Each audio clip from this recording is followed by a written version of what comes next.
बहुत समय पहले एक राजा था जो सत्य की महिमा को नहीं जानता था। उसे लगता था कि सत्य केवल एक आदर्श है और इसे जीवन में पालन करना हमेशा व्यवहारिक नहीं होता।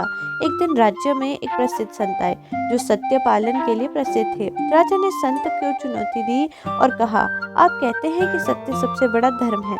अगर आप यह सिद्ध कर सके कि सत्य जीवन की सबसे बड़ी ताकत है तो मैं आपकी बात मान लूंगा। संत मुस्कुराए और बोले, महाराज, मैं कल आपको यह सिद्ध करूंगा।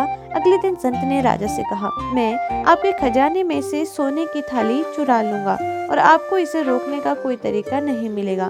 राजा ने यह सुनकर अपने खजाने की सुरक्षा बढ़ा दी। सैनिक दिन रात पहरा देने लगे। फिर भी अगली सुबह राजा ने देखा कि खजाने से सोने की थाली गायब है। यह देखकर वह हैरान रह गया। संत राजा के पास आए और कहा, महाराज, मैंने वह थाली ली है, आप चाहे तो मुझे दंड दे सकते हैं। राजा चकित हो गया, लेकिन इतनी सुरक्षा के बावजूद आपने यह कैसे किया? संत ने उत्तर दिया, मैंने सत्य का पालन किया। मैंने पहले ही आपको बता दिया था कि मैं थाली लूंगा। मैंने झूठ या छल का सहारा नहीं लिया।